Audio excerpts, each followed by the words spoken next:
Tēnā koutou, ko Christian Schott ho, no taputuranga ho, tēnā koutou, tēnā koutou, tēnā koutou katoa.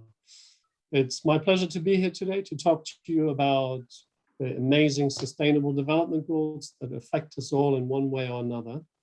And hopefully you can see my shared screen with a brief presentation, 10 slides in 10 minutes, about the project I'm leading here at Te Herenga Waka Victoria University. So it is about virtual reality, experiential education for sustainability. My passion really is sustainability, and VR is a great tool to make this happen. My background is in tourism management, so my presentation will actually start by telling that story of why I have come into this. So I've been working in tourism is my field. My PhD is in geography, but tourism geographies, and sustainability is a very big challenge for tourism across the world. Tourism is a very powerful aspect of life for all of us. Good health and well-being is really fostered through travel, but there are also, as you can see, many, many different challenges, many problems. And these problems aren't easy to address. But the best way, of course, to do it is through really bringing our young people in to understand this. So through education, Christian, make them, yes? Sorry to interrupt. I'm not sure if you're meant to be sharing your screen at this point, but if you are, we're not seeing it. Okay, wonderful. Thank you for that. Yes, no, I am trying to share it. And how was that? All right. Things Sorry. to be coming. Yeah. This is the downside of just one screen. All right, wonderful. Please let me take it back. Right, so this is the first page I talked about. That's my intro page. These are the negative impacts of tourism I talked about.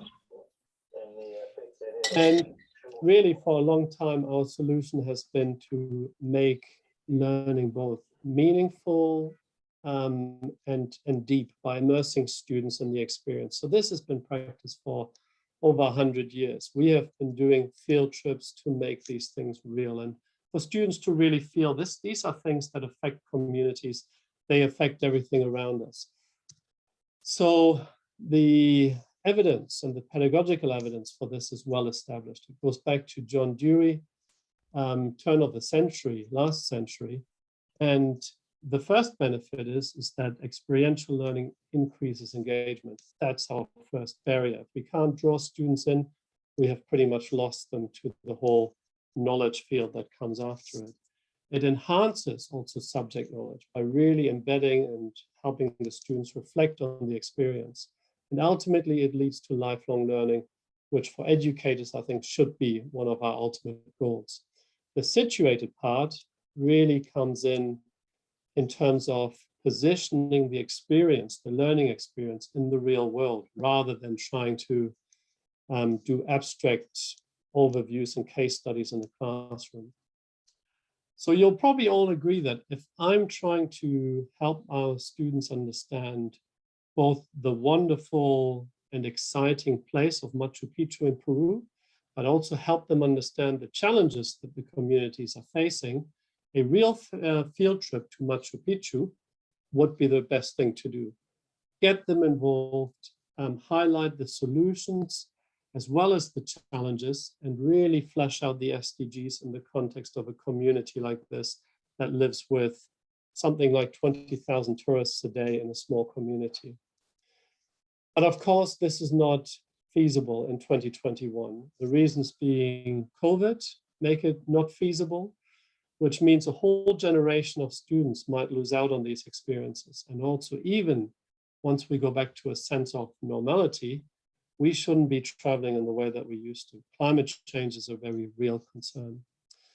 So we've been thinking about this for a while now, and we developed a concept, a pedagogical concept in response called virtual reality situated experiential learning. It's quite a mouthful.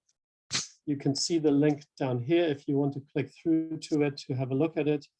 And how it is applied is either in full virtual reality, as you can see over here, and this is what that person is seeing, or through laptop computers, because we're also aware that we need to really democratize this experience. And our specific project about Machu Picchu, there's another project about Fiji, but this one is really about our most recent one. It's funded by the Latin American Center of Asia Pacific Excellence, and it basically replicates every aspect of that community that lives with tourism, with the benefits and the costs of tourism, which is all about sustainability. And it brings it into the living rooms, the classrooms of our students, particularly secondary school students. And the SDGs are not explicit, but they are layered on throughout the whole experience. Because of course, life in this remote part of Peru is also about no poverty. It's about good health and well-being. It's about decent work and economic growth. I'm never too sure about the second part of that SDG. It's about reduced inequalities, sustainable communities, and life on land in terms of the plastic wave of pollution that comes with it. So all of this speaks to what is this community experiencing? And tourism brings a lot of benefits. It brings a lot of challenges. We could have done this with forestry or other industry sectors, but my area is tourism. So that's the obvious link. And this is facilitated through interviews with all the different stakeholders. You only see 3 of them here, but they all come at it from a different perspective. This has been rolled out in several schools around New Zealand now and is in fact freely available on our website, which I'll show you in a minute. Some early research indicated that as a comparison, we can of course only really look at text-based case studies. Going on a real field trip is just not realistic to this kind of distance with the volumes of students that we have. So in contrast to a text-based case study, students have really positive responses. And these first 2 here are really crucial. Motivation to learn and enjoyment of learning. Because if we can't break down those barriers that students aren't even motivated to learn, we will lose them as learners in our degrees, in our disciplines. And ultimately, the overall impact on their learning is also very positive. At an international level, it's received a major award with the Gold Award for Sustainability from the Reimagined Education. So feedback so far has been tremendous. And all of it is really motivated by making sustainability real, the challenges of sustainability, but also some of the solutions, because in the end, everybody in the world is facing similar issues, whether you are in Peru or whether you are in New Zealand. So this learning tool is freely available under this website. This is a screen grab from the website. There are a number of resources available with it, resources about Peru, about Machu Picchu, and a learning and teaching sequence for educators to grab it and try and to implement it quite quickly in the classroom. I realize my 10 minutes are pretty much up, so I want to conclude with thanking the whole project team that works on this. And I'm of course available for any questions or discussions afterwards. Here are my details.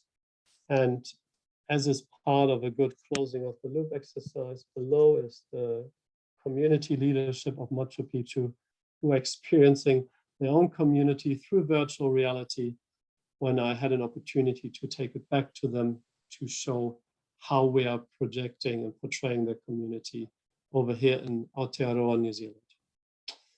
Thank you very much for listening, and I look forward to the presentation that's coming up now.